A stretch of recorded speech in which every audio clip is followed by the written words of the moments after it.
Well, again, glad you're here with us today. I know we missed last week, and last week was supposed to be the conclusion of our 3-week series called 21. So since we didn't meet last week, we just pushed it up another week. So we're concluding our series called 21 today. And if you missed week 1 or 2, you can always check it out on our YouTube channel. And I would encourage you to do that. You can just go back and look. It's Level 13 Church. There'll be several links that pop up there, but you'll find the page. And just click on that, and you can listen not only to the sermons from this series, but sermons from several series before, and get caught up on everything that's been going on here at Level 13. But this particular series that we focused on for the last few weeks, we've taken a kind of an excerpt from the life of an Old Testament character, a guy from Jewish scriptures named Daniel.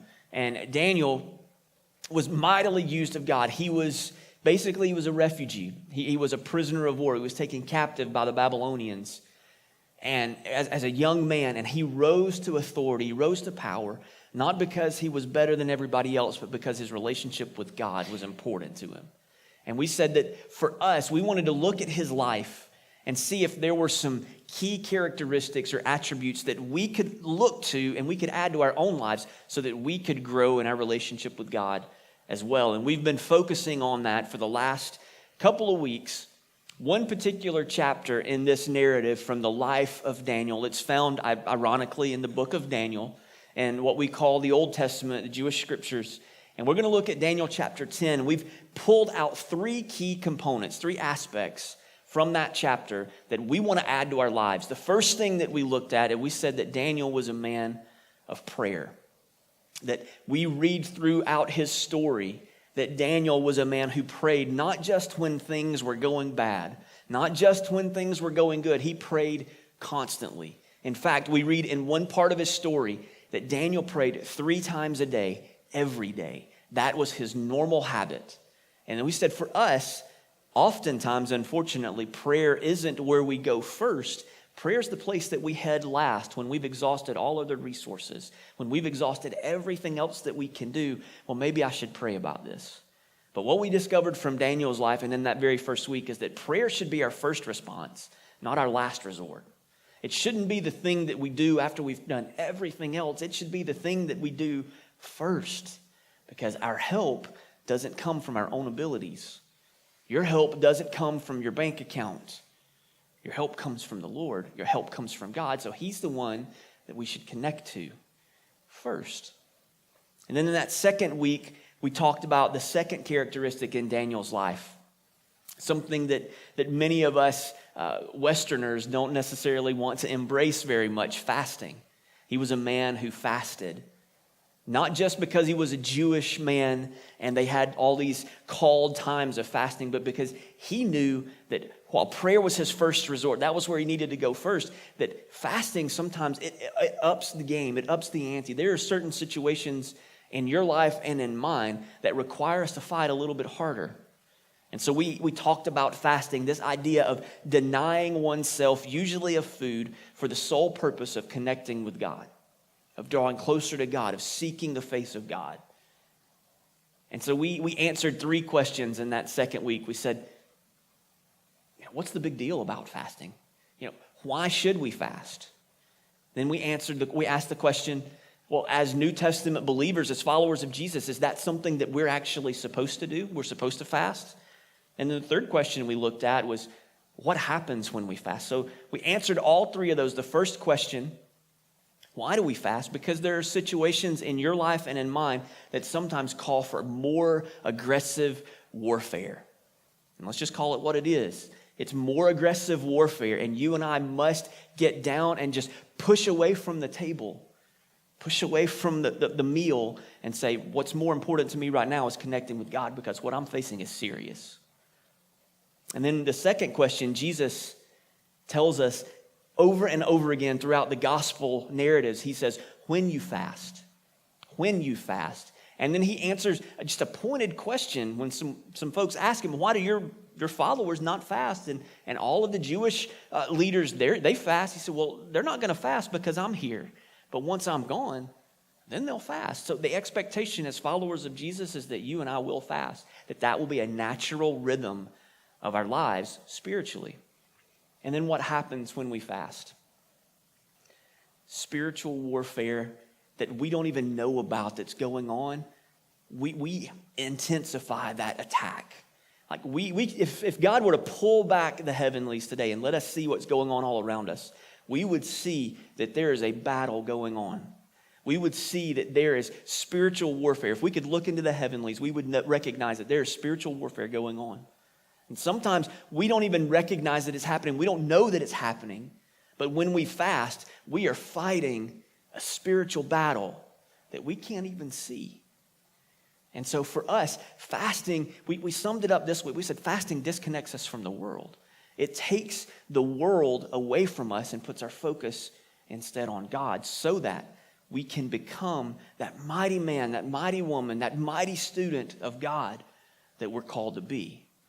So that's where we've been the last 2 weeks. This morning, we're going to look at what I believe is the most important characteristic that Daniel had in his life. Prayer and fasting are incredibly important, but if we just have prayer, we just have fasting without this third component, I don't think we'll be as successful as we can be when it comes to following Jesus. And it's a word that all of us are familiar with. We all are going to have an immediate reaction, an immediate response when it's on the screen here. So what are we going to talk about this morning? Perseverance. Perseverance. Now, we think that word, we think maybe running a marathon. We think maybe obtaining this dream job, this working our way up from nothing, from that entry-level position to now, like we are the top guy or top gal. We're sitting at the top of the food chain, so to speak, with our company. We all have different images and different pictures of what perseverance means, but just for the sake of continuity this morning, we're going to look at it this way and say perseverance, it's continued effort to do or achieve something despite difficulties, failure, or opposition. Now, when we look at that definition, that makes sense. We can see that. It's an idea that we all can get behind. It's an idea that we all would subscribe to and we're like, yeah, perseverance, it's a good thing. And yet if there's one thing that's lacking in the life of many followers of Jesus, it's perseverance. It wasn't lacking in Daniel's life. In fact, if we go back to the story, we look in Daniel chapter 10, we find that Daniel, he exuded extreme perseverance. Daniel chapter 10, verses 2 and 3. Here's where we're going. When this vision came to me, I, Daniel, had been mourning for 3 whole weeks. All that time, I'd eat no rich food, no meat or wine crossed my lips, and I used no fragrant lotions until those 3 weeks had passed. Daniel had been seeking God for 3 weeks. Can you imagine praying for the same thing for 3 weeks? Just constant. 3 times a day, because we've already established that was Daniel's modus operandi, right? That was his normal rhythm. Is I'm praying, I'm seeking God 3 times a day, every day. And so 3 times a day, every day, for 21 days, he was seeking God for an answer to something that he didn't understand. He was seeking after God. Man, talk about fatigue. Talk about getting bored with the same type prayer. I've heard people all throughout the time I've been in ministry say, I want to pray, but it's just kind of boring. Like, I don't know how to keep it fun and active and energetic, and it's just boring. 21 days, 3 times a day, praying the same thing. Verse 12.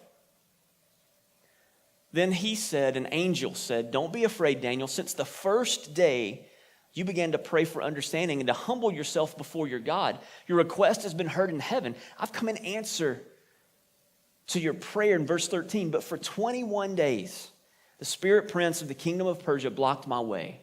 Then Michael, one of the archangels, came to help me. We see for Daniel, his persistence paid off. For 21 days, he was seeking God.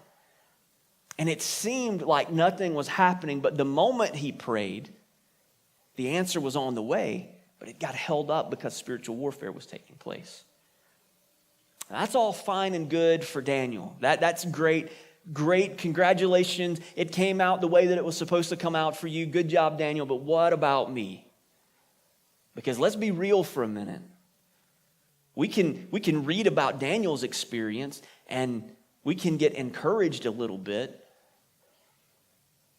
But when I look in the mirror at my situation, when I think back about what's going on in my life and how my prayer hasn't been answered, this whole idea of persevering, it doesn't really give me the warm, fuzzy feeling on the inside. It's like, hey, I've persevered enough. What does this have to do with me? This perseverance thing, it's so abstract. It's so far out there. I don't understand it. I don't know what I'm supposed to do or how it's supposed to go. Where do we go from here? What about New Testament believers and this idea of perseverance? Well, Jesus had some really interesting things to say about it. In the greatest sermon that has ever been shared, we call it the Sermon on the Mount. And in two different places in the New Testament, two different places in these gospel documents, one written by Matthew, one written by Luke, we're going to take a look at what Jesus had to say. So if you have a Bible or a Bible app on your device, or you just want to follow along on the screens here, we're going to start in Matthew chapter 7. So in Matthew chapter 7, Jesus is teaching about prayer. He's teaching about all these different things within the context of the Sermon on the Mount. Here's what he says starting in verse 7. He says, keep on asking and you will receive what you ask for. Keep on seeking and you will find. Keep on knocking and the door will be open to you. For everyone who asks receives, everyone who seeks finds, and to everyone who knocks, the door will be open. Verses 9 and 10. You parents, if your child asks for a loaf of bread, do you give them a stone instead? Or if they ask for a fish, do you give them a snake? Of course not.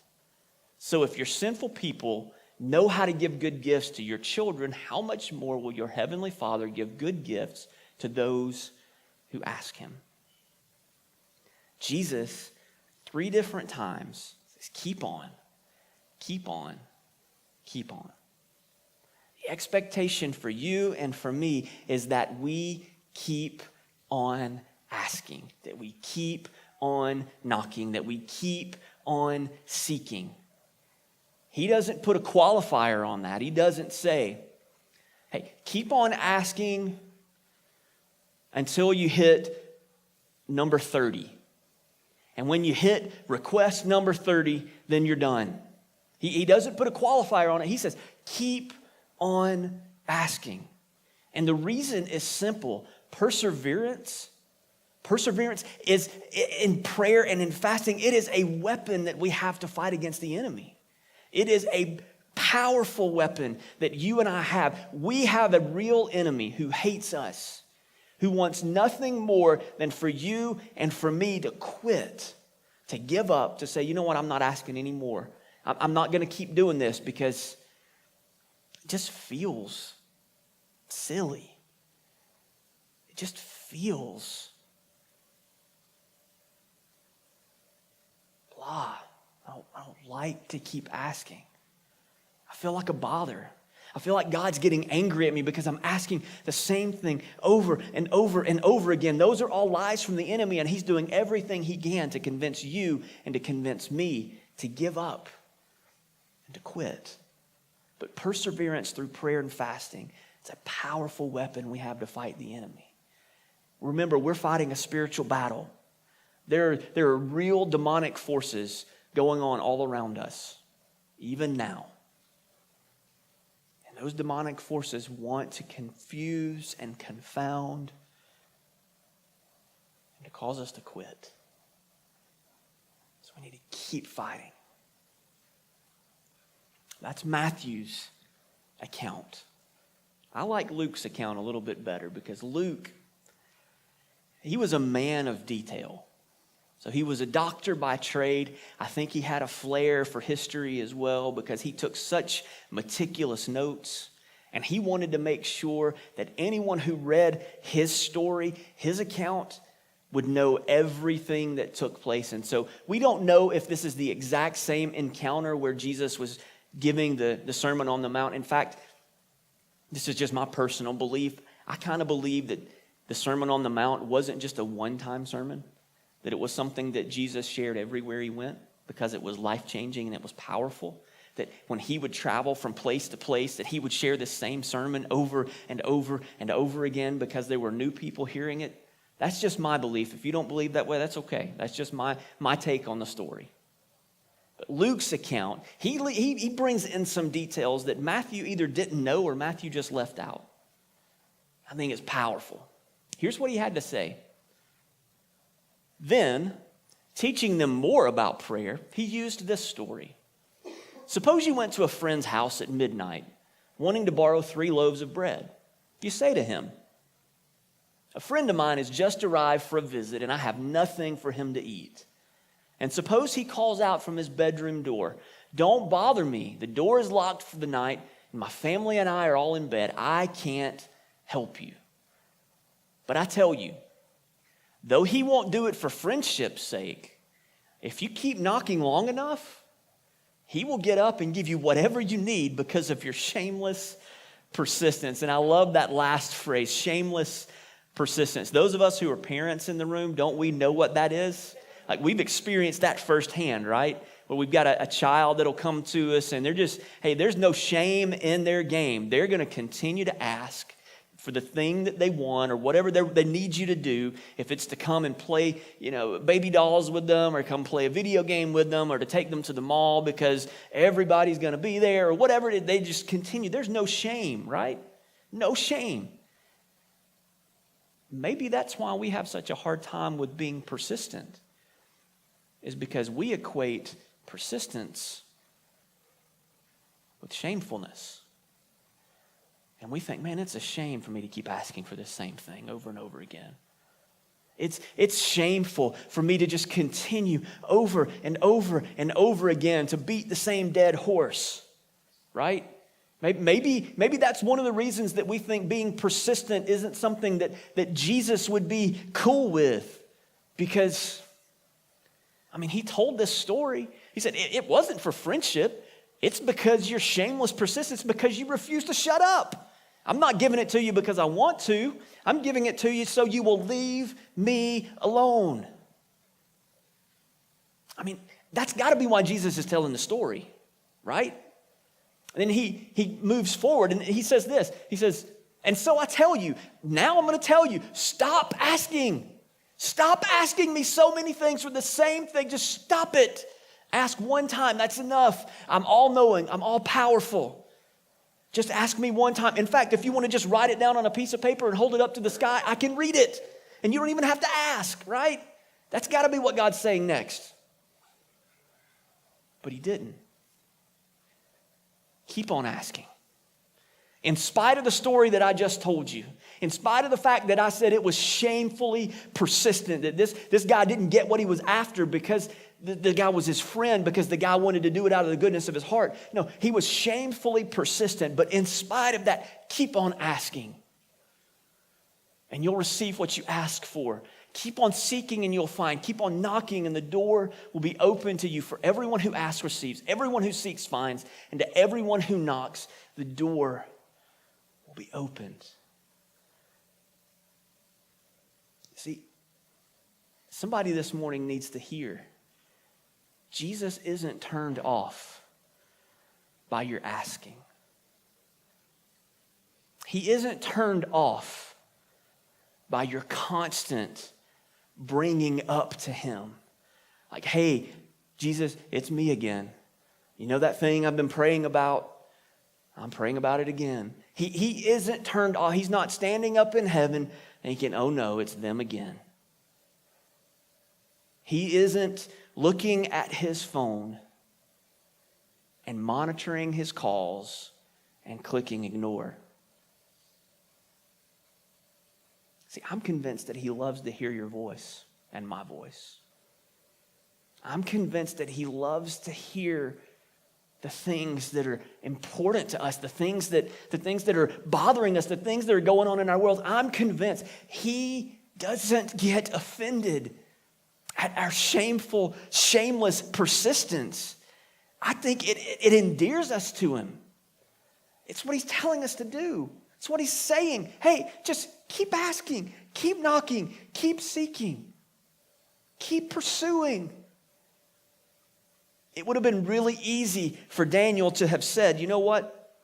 I've prayed the same thing 3 times a day for a week, and nothing has happened. I haven't gotten the answer. I'm nowhere closer to understanding what this means. And so I'm just going to quit. It would have been easy for him to do that. In fact, that's naturally where we go, isn't it? When the answer doesn't come as quickly as we want it, we just stop praying and start trying to make it happen on our own, right? Like, what can I do to fix this? How can I make this better? How can I cause this to happen the way that it needs to happen? We just turn away from prayer and we turn to our own abilities. If Daniel had done that, chances are he never would have experienced the answer to this prayer. But he continued, he persisted. He was consistent in his asking. He was consistent in his seeking. He was consistent in his knocking. And the answer came. When I was a little bit younger than I am now, I had the opportunity to meet a lady who attended a church close to our hometown. I'd never met the woman before, didn't know her from anybody. But this lady, she understood persistence. See, her husband left her out of nowhere about 10 years prior to me meeting her. He just left. They had a young daughter. This lady was a Sunday school teacher at the church. She played piano. She was a major part of the church, of everything that was going on there. And her husband just left. She was heartbroken. She was devastated.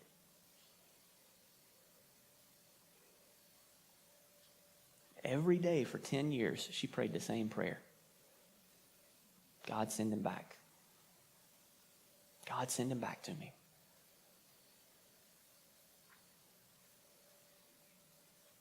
Can you imagine how that must have felt? Shameful,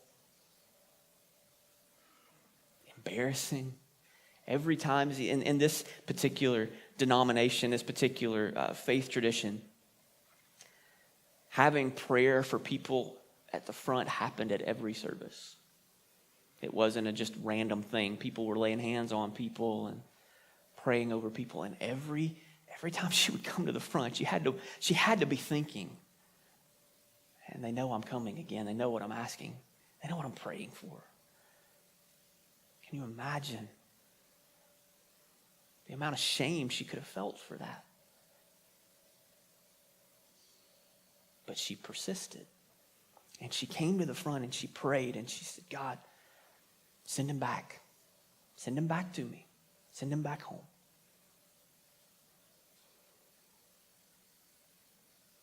And after 10 years of praying the same prayer,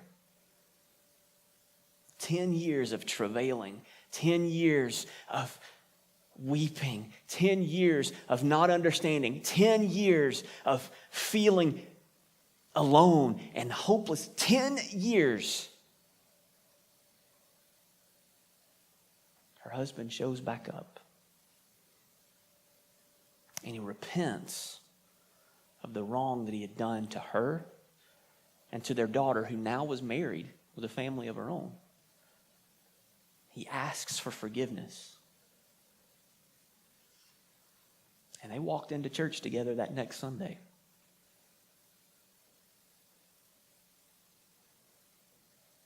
How easy would it have been for her simply to have said, God, you didn't answer my prayer in year 1. I'm done.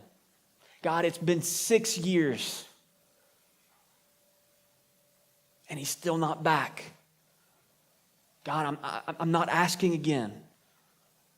God, it has been 9 years and 364 days. I've had enough. I'm not asking anymore. How easy would it have been to have just turned it over? But she didn't. Because she trusted in the God. She trusted in the God who hears us when we pray. She trusted in the God who doesn't hit ignore when we make a phone call.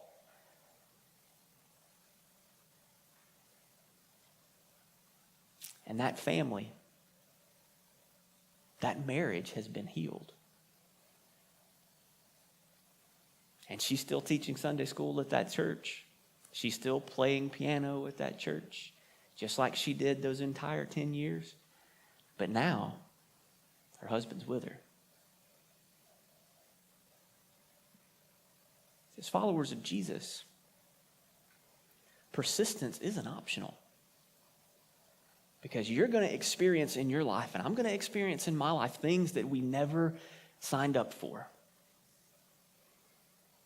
Things that are just horrific and hard and no fun. Things that we don't deserve.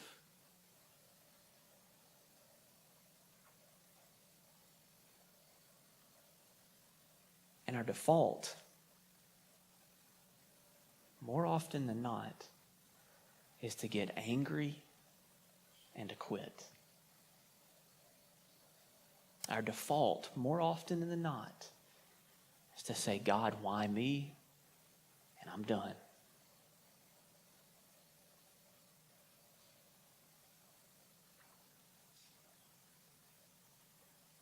When our default should be, God, I don't understand your ways.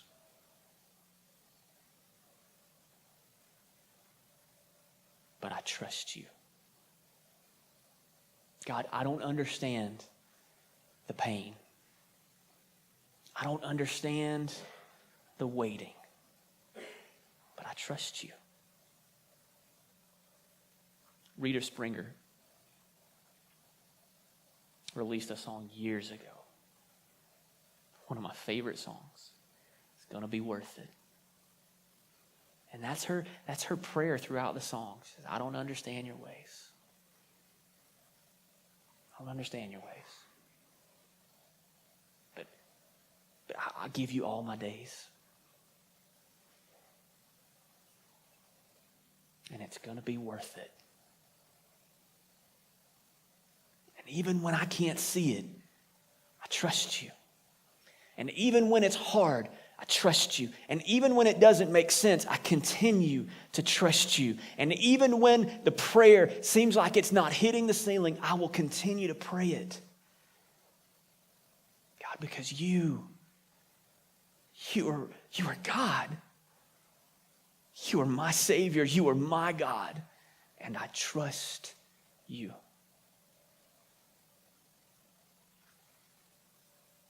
For some of us in the room this morning, persistence is a little bit easier than for others. Because man, have we been blessed, right? We've seen the good. We've seen a lot of good come our way. And so it's easier for us to ask. It's easier for us to say, God, can you move in this situation? And we've seen him move. And man, that's so encouraging. And so it's easy for us to lean in and say, God, I'm gonna trust you again. You've proved yourself faithful. I'm gonna trust you again. Can you do this in my situation, in my circumstance? But there are others of us in the room who things haven't been that great. And we've prayed and we've fasted and we've sought God and nothing has happened. And it's been a long time. And it doesn't seem like there is any hope at the end of the road. For us in those moments, it's hard to persevere. It's hard to trust. With as much love as I can say, trust anyway. Continue to persevere. Continue to persevere because the God that you're calling out to, he isn't slow in the way we think of slowness. He has a perfect plan and a perfect time. And he's bringing all things together for his glory. And where we need to trust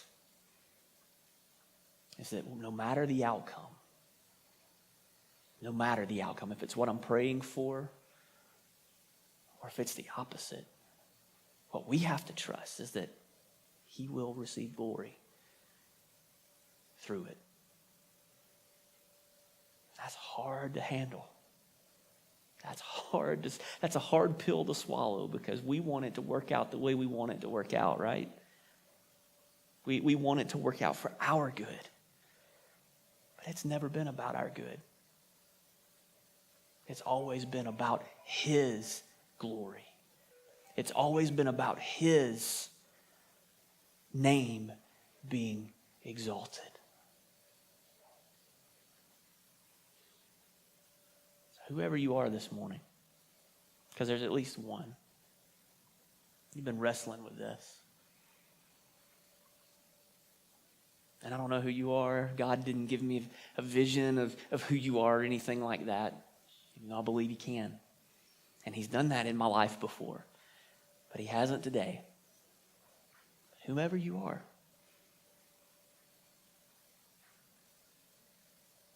Do you trust him enough to keep seeking even if the answer doesn't come the way you want it to? I had an uncle who died after having a lung transplant.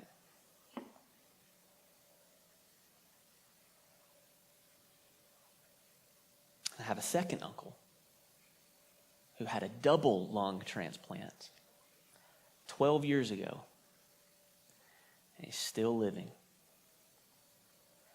When my second uncle was going in for his just one lung transplant, our expectation as a family was this is going to be just like Uncle Jackie's.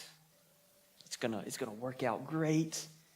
He's going to stick around for a long time. He's going to get to enjoy his grandkids and maybe see great-grandkids one day, and it's going to be awesome. And I think it was less than 6 months after his transplant that he died.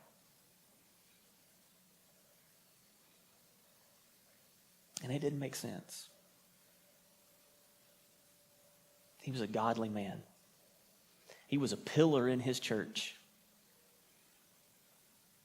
He helped start churches. He was a financial planner, and so he took care of financial things and blessed churches.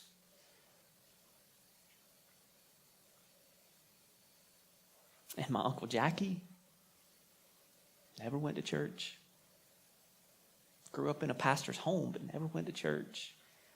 As far as I know, doesn't have a relationship with Jesus.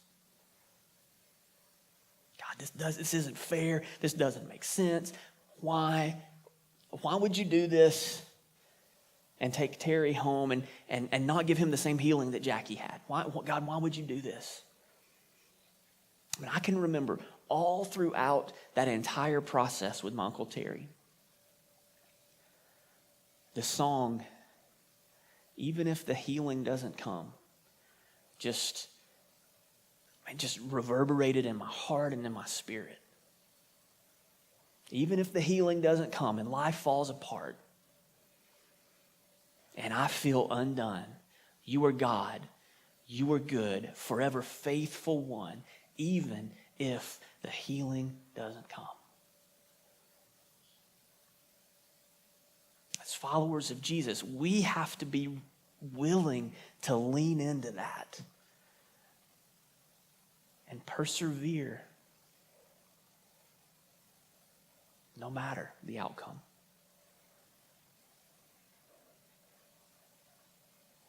I don't know who that was for this morning. Because that's nowhere in my notes. Nothing that I had planned. Somebody needed to hear it. What is in my notes is this. For those of us who started 2 weeks ago on the 21 days of prayer and fasting, we've hit day 15. Even though it's Girl Scout cookie season, as someone let me know earlier this week, I had an image to share and I just dropped the ball and didn't share it, so that's my fault. Even though it's Girl Scout cookie season. But if you do notice, I made sure that you could enjoy Super Bowl Sunday and eat the food there because it ends next Saturday. You're welcome.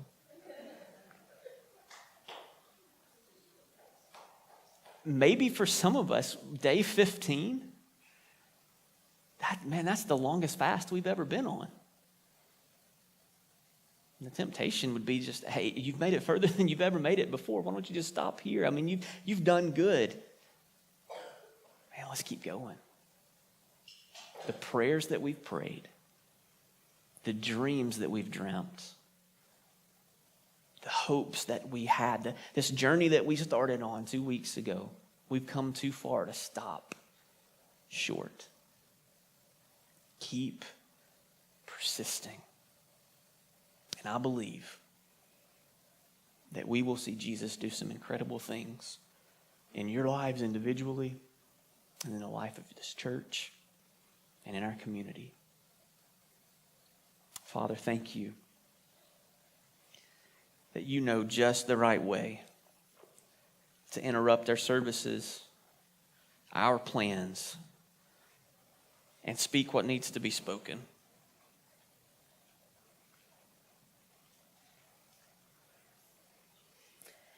God, perseverance it's a great idea, something that we all like the idea of. It's not always easy to have that stick-to-itness, though. Would you help us in that area, God? Would you give us the strength to trust you? God, to keep asking, to keep knocking, to keep seeking.